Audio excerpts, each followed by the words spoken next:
I have a dear colleague. I'll call her Amanda. Amanda is an excellent teacher. In fact, she's an award-winning teacher. She's also research active with a typically heavy Villanova teaching load. I think she would love using entrepreneurially-minded learning, or EML, in her classes. But when she hears us talking about EML, she becomes anxious. She envisions huge changes that have to be made to her courses that are already jam-packed with content and full of creative, exciting assignments that she's created over the past few years. The other important thing that you need to know about Amanda is that she is really important to the civil engineering curriculum. She teaches required classes that all students take, and she's pivotal in the development of capstone design projects. I know just how she feels. When I first started learning about EML, I was very concerned about how I'd be able to fit this into my courses. But I would like to convince her that incorporating EML into her classes does not have to be hard or revolutionary. Rather, she can become a part of this transformation of engineering education right now. By leveraging the talent of excellent instructors like her, by infusing EML throughout the curriculum in small but meaningful ways, by creating increasingly more complex assignments as students move through the curriculum, we can have a dramatic impact on our curriculum and on our student body. I will sum this up as start now, start single, and start simple. All professors can start implementing EML right now. All professors in the United States and many professors abroad are already familiar with ABET educational outcomes. Outcomes-based education is now mainstream. An instructor considering using EML in their classes could take a look at their course outcomes and compare them to the Keen outcomes and look for places of overlap. I'm confident that there will be significant amounts of overlap between those two lists. The good news is this means that the content will remain. Another one of my colleagues who's at this conference took this approach. After completing Villanova's week-long deep dive workshop in 2015, Noelle looked at her class on polymers and sought a place to put EML content. She discovered that her semester-long project on plastics was a logical place. In this project, she has students look at the good, the bad, and the potential of plastics. They take the newfound knowledge that they're getting in class, and they combine that and compare it to what they know and what they think they know about plastics. At the end of the semester, they're able to put all that together and come up with new potential uses of plastics. Villanova was an early adopter of EML. We've been partnering with Keen since 2007. We now have EML content in all 5 engineering disciplines at Villanova. But as you would expect, some professors have adopted EML to a larger extent than others. It takes time for EML to spread and grow. So start now. The EML impact will soon be evident in your curriculum and in your student body. Next, start single. Because a single assignment can make a big change, and a single assignment can change attitudes. I'm sure all of your instructors already have excellent assignments in their classes that serve many educational purposes. These assignments can be made better to make learning more fun for both the instructor and the students using EML. Kristen, a professor at Villanova, took this approach in a class that we have at Villanova, Geology for Engineers. Geology for Engineers is a required course in the civil engineering curriculum, and it's really important to us because it has a term paper assignment in it.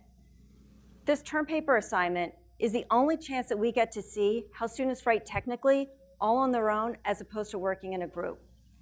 It's also foundational to our information literacy curriculum. So Kristen took an assignment that had been developed a few years ago and gave it a twist using EML principles to develop excitement about the course and the term paper. This assignment, called Geology in the News, addresses all 3 C's of curiosity, making connections, and creating value. In this assignment, students do some brainstorming, they do some research, they integrate that information, and they use that to identify opportunities. Students are provided with a set of headlines. Some are serious and some are not so serious. And the students then perform some research to find a solution to the geological problem identified in that article. This assignment is then repeated at the end of the semester to determine if students come up with more sophisticated solutions after completing the course. Because of this assignment, half of the students reported that they had an idea for their term paper after leaving the first day of class, as opposed to struggling to come up with a topic for weeks. All of the content has remained. Students still learn about geology, students still learn about technical writing, and they still learn how to find good sources of information. All of the content has remained. What has changed is that students are now excited about geology. They actually say they like it. In fact, some of them even say it's their favorite course. That's a huge turnaround. A single assignment can have a huge impact without sacrificing content. So start single. The EML impact will soon be evident in your curriculum and in your student body. And third, start simple. EML is far less daunting to implement when you begin with baby steps. Multiple courses with multiple assignments means that EML just becomes a way of teaching and learning. It also means that not every single assignment and not every single course has to include EML. Multiple assignments scattered throughout the curriculum that address 1, 2, or 3 of the 3 C's can be the building blocks of something bigger. It wasn't until my colleagues and I sat down to map out where EML was covered in the civil engineering curriculum for a paper we were writing that we realized that we had EML coverage in all 4 years. This process also pointed out to us where we were weak with EML and where we needed to focus our faculty recruiting efforts. What we found was that EML was weakest in capstone design. This is somewhat unusual in that many programs have their biggest strength in capstone design. Over half of the civil engineering faculty have completed Villanova's deep dive workshop training. This training has resulted in the incorporation of EML into 7 courses throughout the curriculum. These multiple assignments throughout the curriculum make the building blocks for something bigger. Every student in civil engineering has learned using EML techniques, and all of the key outcomes have been hit repeatedly. This concept of repetition with increasing complexity is sometimes called scaffolding, and is a very commonly used approach from kindergarten through college. The civil engineering students are now well prepared through this concept of scaffolding to take on something more complex senior year. So start simple. The EML impact will soon be evident in your curriculum and in your student body. Villanova has been partners with Keene for nearly a decade. We were an early adopter of EML.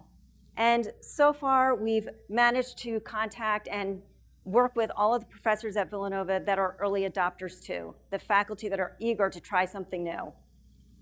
Now our strategies and our messaging needs to shift as we begin working with the faculty that are more of the middle to late majority adopters. We need to work with these faculty to encourage them and to convince them that EML can make their courses and assignments better for their students and for them. They can do this by starting now, starting single, and starting simple. So I ask you, what will you do next semester to incorporate EML into a few more courses or into a few more assignments next semester? Who will you work with to help them incorporate EML into their classes? I encourage you to start now, start single, and start simple. Thank you.